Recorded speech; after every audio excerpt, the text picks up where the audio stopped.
it's DIY Gemini, and today we're making this simple slip dress for everyday wear. Welcome back to the second episode of making my summer Pinterest wardrobe. We're going to be using this very cute fabric today, and I'm super duper excited. So let's get started.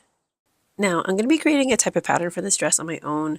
I want to be upfront and say I'm not a pattern maker, so I'm really just winging this off of vibes and watching a couple other tutorials online.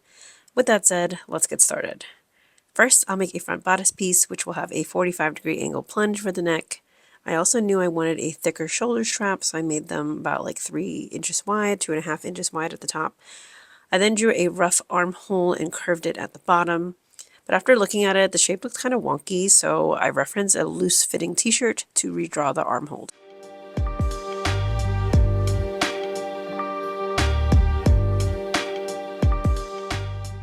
Next, I did the back bodice similar to the front, except I did an angular bottom V-shape versus a curved one for the front.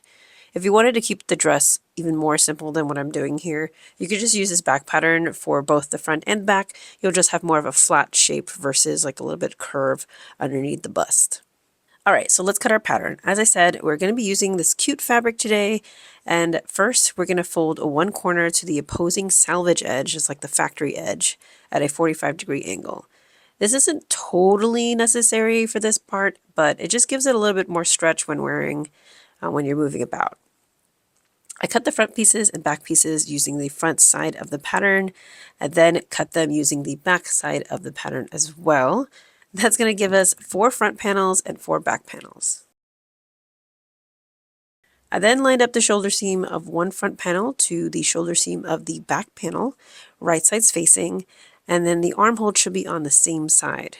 Do this for all 4 sets and sew a straight stitch across the shoulder seam.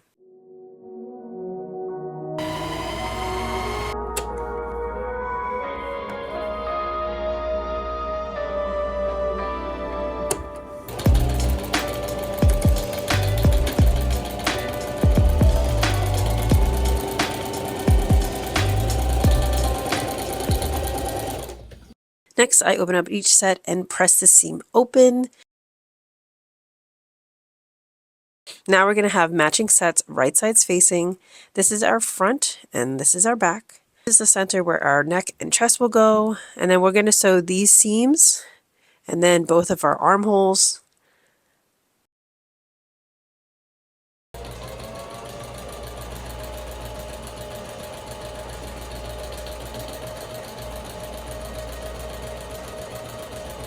To make the seams lie flat on the curved edges, I'm going to be snipping every like 1/2 inch to 1 inch or so into the seam allowance, making sure not to cut into the sewn seam that we just did. Then we'll turn this right sides out and press. Look at them crispy edges. Oh, I love. It looks cute, guys. I'm so excited.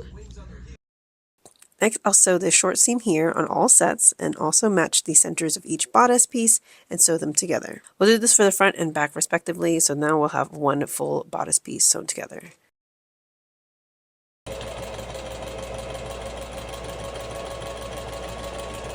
Then we're going to use the longest stitch on our sewing machine to stitch the curved front bodice pieces. Do not backstitch here. Then I'll pull a tail and gently start gathering the hem. Let's move on to the skirt portion of the dress. Again, I'm going to fold the fabric on a bias at a 45-degree angle. I'm going to be cutting 2 of these, one for the front and one for the back. I wanted this to be midi length and a bit flared, so I made it a bit more trapezoid shape. I later ended up narrowing the bottom a little bit because the original cut was way too flared. And now I have 2 skirt pieces, one for the front and one for the back. The back is a little bit wider to account for the bum. I lined the back of the bodice to the back skirt piece and traced the shape onto the skirt.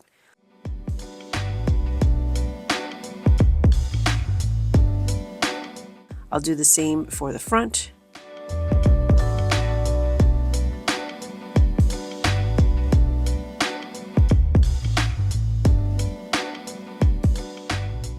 And the front skirt should look something like this. The back should look something like this.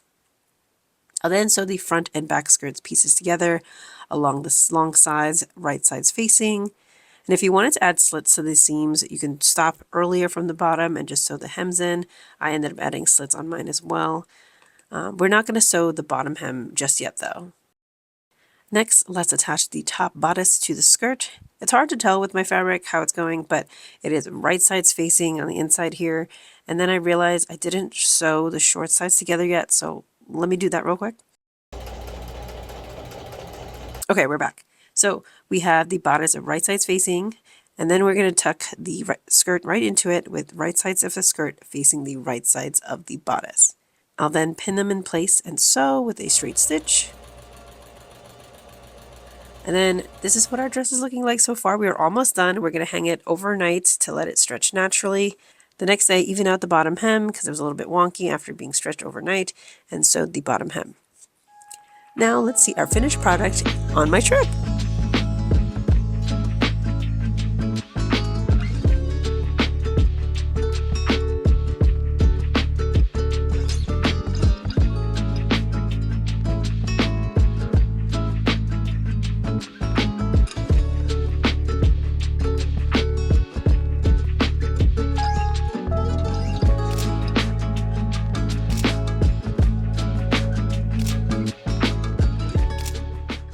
Okay, this dress was so comfortable and easy to wear. This is such a versatile dress that you can wear on any day, on any occasion. If you really wanted to add pockets to this dress, you totally could. I didn't ultimately put pockets in this one because since this is a slip dress, I wanted this to be more flowy and easy, so I think things in the pockets would have weighted down, would have made it a little bit more bulky, so ultimately I decided not to put pockets in this one. I did add slits to the sides to make it a little bit more breathability. So one thing I do wish that I did better with this dress is I wish that I aligned the shoulders a little bit more inward and not so out. I think it was how I aligned the bodice to the skirt part, and I think I just made it too outward. So I think for the next version, which I will be making a next version, probably won't make a full video about it, but I want to make it with a satiny, silky fabric to make it more of a nighttime look, maybe make it a little bit longer, because this is a very nice silhouette that you can just really change it up to whatever mood you want, depending on what fabric you're using. But yeah, I still am so in love with the patchwork print on this dress, so I have some leftover fabric. Maybe I'll make a cute top out of it or something. So thank you so much for watching. And if you haven't seen the first video of our summer Pinterest wardrobe series, I'm going to link it in the cards above here and in the description below. We made this very billowy tiered dress out of a bed sheet I thrifted, and it's so easy, like just straight up rectangles for everything pretty much. So take a look at that. And I do have a ton more pinned on my Pinterest board that I want to make, so keep an eye out for the next episode, and I will see you then. Bye.